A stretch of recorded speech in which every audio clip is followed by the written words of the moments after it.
The audience expected applause. They expected the usual routine. But Simon Cowell stood up from the judges' table and walked toward the stage. No one understood why. Not the producers. Not the other judges. Not even the woman standing alone under the spotlight, wearing blue scrubs and holding a folded piece of paper that trembled in her hands. Something was about to happen that would change everything anyone thought they knew about the man who built an empire on saying no. This is the story of the night Simon Cowell stopped being a judge and became something else entirely. It started like any other audition night at America's Got Talent. The theater was packed. Cameras positioned at every angle. The energy in the room buzzed with anticipation. Contestants waited backstage, rehearsing their lines, checking their costumes, praying for that golden moment that could change their lives. Then she walked out. Her name was Sarah Mitchell, 43 years old. A registered nurse from Newark, New Jersey. She wasn't wearing sequins or carrying an instrument. She wore the same scrub she'd worn through 18-hour shifts during the darkest months of 2020. The same one she changed out of in hospital parking lots because she was too afraid to bring the virus home to her daughter. She carried only one thing, a letter. Simon barely looked up at first. He'd seen thousands of contestants. Heard every backstage story. Built a career on spotting talent in seconds and dismissing everything else even faster. His pen tapped against the judge's table. His expression neutral. Almost bored. Then Sarah spoke. But what she said in those first 10 seconds made Simon's pen stop mid-tap. Made his eyes lift from the desk. Made something crack in the armor he'd spent decades building. "I'm not here to sing," Sarah said, her voice steady but quiet. "I'm here to read something I wrote at 3 in the morning in an empty hospital break room when I couldn't save one more person." The audience went silent. Not the excited silence before a performance. The heavy silence that comes when people realize they're about to witness something raw. Simon leaned back in his chair. His jaw tightened. He didn't interrupt. That alone was unusual. Sarah unfolded the paper. Her hands shook. "This is for everyone who died alone. For every family I had to call. For every time I held a phone to a dying patient's ears so they could say goodbye to someone they'd never touch again." The camera zoomed in on Simon's face. His expression had changed. The boredom was gone. Something else flickered there. Something the audience had rarely seen. "I was there," Sarah continued, her voice breaking now. "I was there when a 78-year-old man asked me to tell his wife he loved her. I was there when a mother of 3 couldn't breathe anymore. I was there when we ran out of ventilators and had to choose. I was there when we ran out of body bags." Howie Mandel looked down. Heidi Klum brought her hand to her mouth. Sofia Vergara's eyes filled with tears. But Simon? Simon hadn't moved. He stared at Sarah like he was seeing something for the first time. Like every wall he'd built was being dismantled word by word. "I wrote this letter," Sarah said, "because no one was listening. We were drowning and the world moved on. They called us heroes, but they didn't see us cry in storage closets. They didn't see us skip meals because there wasn't time. They didn't see us drive home wondering if we just killed our own families by showing up to work." Her voice cracked completely.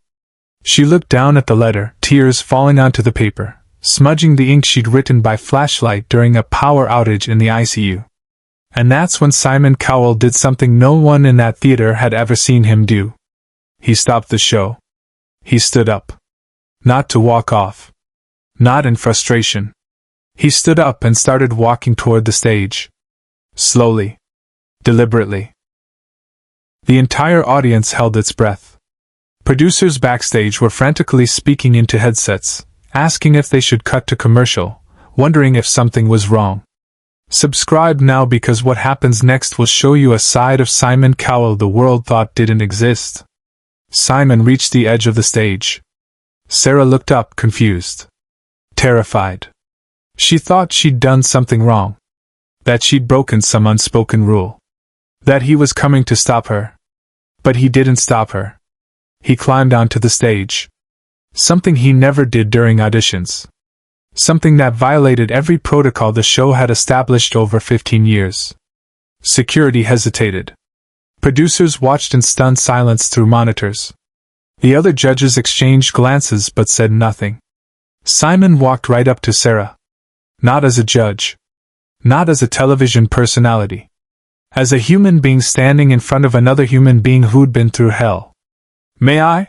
he asked quietly, gesturing toward the letter in her hands. Sarah nodded, unable to speak. She handed him the letter. Her hands were still shaking. Simon took it carefully, like it was something sacred. He looked down at the words written in blue ink, stained with tears from months ago, and tears from this moment. He read it. Not performing for the cameras. Not aware of the 3,000 people watching. Just reading. The silence in that theater was absolute. When Simon looked up, his eyes were red. His voice, when he finally spoke, was different than anyone had ever heard it. "How many?" he asked. "How many people did you lose?" Sarah's lips trembled. 47. I counted. I counted every single one because I thought if I didn't remember them, no one would. Simon closed his eyes. When he opened them, something had fundamentally changed in his expression. The Simon Cowell everyone knew, the sharp-tongued critic, the impossible-to-impress judge, the man who built an empire on brutal honesty, was gone. In his place stood someone else. Someone vulnerable. Someone human. "I'm sorry," Simon said. And he meant it. Not the casual sorry people say when they don't know what else to say. The deep sorry that comes from truly seeing someone else's pain. Sarah broke down. Completely. The kind of crying that comes from years of holding everything together. From months of being strong when strength should have been impossible. From carrying the weight of 47 deaths and pretending to be okay. And then Simon Cowell did something even more impossible. He wrapped his arms around her and let her cry on his shoulder in front of millions of people. The audience erupted. Not in applause. In something deeper. A collective release of emotion that had been building since Sarah walked on stage. People stood. People sobbed. Howie Mandel wiped his eyes. Heidi Klum was openly weeping. Sofia Vergara had her face in her hands. But none of that mattered to Simon. He stood there, holding this stranger who'd given everything to save people she'd never met, and he let her break down in the safety of someone finally seeing her. Finally acknowledging what she'd been through. The cameras kept rolling, but Simon didn't care. For once in his career, he wasn't performing. He wasn't calculating how this would look. He was just present. Just human. When Sarah finally pulled back, her eyes red and her face streaked with tears, Simon kept his hands on her shoulders. He looked directly at her, not at the cameras, not at the audience. At her. "You came here thinking you needed to prove something," Simon said. "You came here thinking you had to perform. But you already did the most important performance of your life. You showed up every single day when the world was ending. You held people's hands when they died alone. You carried weight that would have crushed most people. You don't need a golden buzzer from me. You don't need validation from a television show. But I'm going to give it to you anyway. Not because you earned it. Because you deserve to be seen. Share this story because this moment changed how the world sees courage." Simon walked back to the judges' table. The audience was still standing. Still crying. Still processing what they just witnessed. He didn't sit down. He placed both hands on the table and looked directly into the camera. "I've been doing this job for over a decade," Simon said. "I've seen incredible talent. I've seen people who can sing, dance, perform magic tricks that defy logic. But I've never seen anything like what I just saw. Because what Sarah did wasn't a performance. It was testimony. And if this show means anything, if this platform has any purpose beyond entertainment, then it's to amplify voices like hers." He turned to the other judges. "We're not voting on this. I'm not asking for your opinion. I'm telling you what's happening." Then Simon Cowell did something he'd done only a handful of times in the show's entire history. He reached forward and slammed his hand down on the golden buzzer. Golden confetti exploded from the ceiling. The audience went wild. But Sarah didn't smile. She didn't celebrate. She just stood there, still holding the letter, looking at Simon with an expression that said more than words ever could. An expression that said, "Thank you for seeing me. Thank you for making them listen." Backstage, after the cameras stopped rolling, after the audience filed out, after the crew began breaking down equipment, Simon found Sarah in the hallway. She was still in her scrubs. Still holding that letter. "Keep that," Simon said, nodding at the paper. "Don't let them archive it. Don't let them forget." Sarah nodded. "Why did you do that? Why did you stop everything?" Simon was quiet for a moment. When he spoke, his voice was softer than anyone had ever heard it. "Because I spent my whole career judging people on what they can do. On how they perform under pressure. On whether they're good enough. And in 30 seconds you reminded me that some people have already proven everything that matters. They don't need a stage. They need to be seen. And I saw you." He started to walk away, then turned back. 47 people. You said you counted 47? Don't carry that alone anymore. You did everything you could. More than anyone should have to. And you're still here. That matters. Sarah's eyes filled with tears again. But this time, they were different tears. Not the tears of someone breaking down. The tears of someone finally being allowed to put down a weight they'd carried too long. In the weeks that followed, that episode became one of the most watched in the show's history. Not because of a spectacular performance. Not because of a funny act or a shocking twist. Because people saw something real. They saw a judge become human. They saw a nurse be honored not for her talent but for her service. They saw Simon Cowell prove that beneath the critiques and the sharp comments and the impossible standards, there was someone who understood that some things matter more than entertainment. The clip went viral. News outlets covered it. Sarah was invited to speak at medical conferences. She became a voice for frontline workers who'd been forgotten once the headlines moved on. And through it all, she kept that letter. The one she'd written at 3 in the morning. The one Simon had held like it was sacred. Because it was. This wasn't just a golden buzzer moment.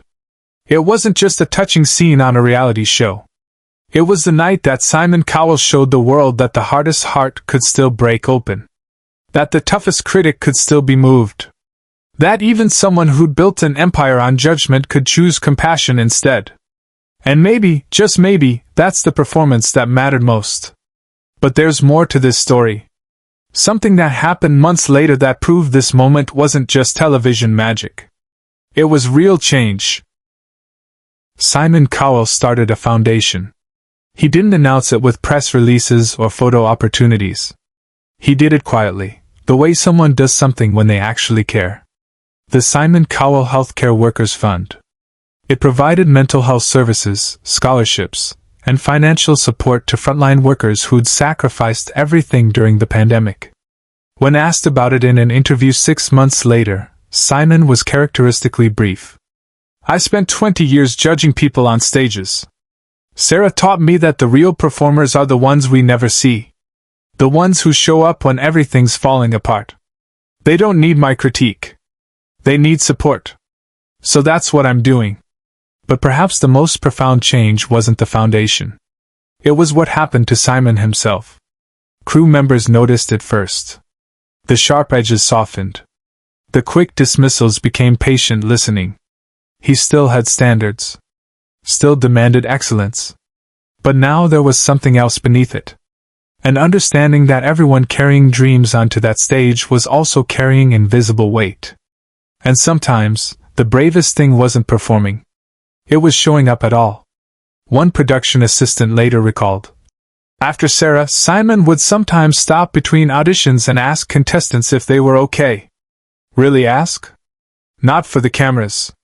He'd notice when someone was shaking too hard or looked too pale. He'd call for water. For breaks.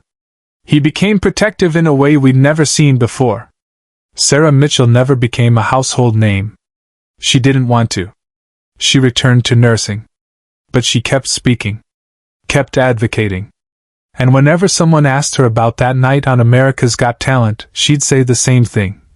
Simon Cowell didn't save me. He saw me. And sometimes, being seen is what saves us. The letter she read that night was eventually donated to the Smithsonian. Part of an exhibit on the pandemic. A reminder that history isn't just made by presidents and policy makers. It's made by people like Sarah. People who show up when the world needs them most. And sometimes, if they're lucky, someone stops long enough to witness their courage. Simon keeps a copy of that letter in his office. Not framed. Not on display. In his desk drawer. On difficult days, when the entertainment industry feels hollow, when the endless cycle of auditions and spectacle starts to feel meaningless, he takes it out and reads it. Reminds himself why any of this matters. Because 47 people died and Sarah counted every single one. Because someone needed to see her. Because the best thing he ever did on that show wasn't discover a talent. It was recognize a hero. If this story moved you, subscribe and share it with someone who needs to remember that being seen matters. That showing up matters. That even when the world moves on, there are still people who will stop everything to say, I see you. What you did mattered. And you're not alone anymore.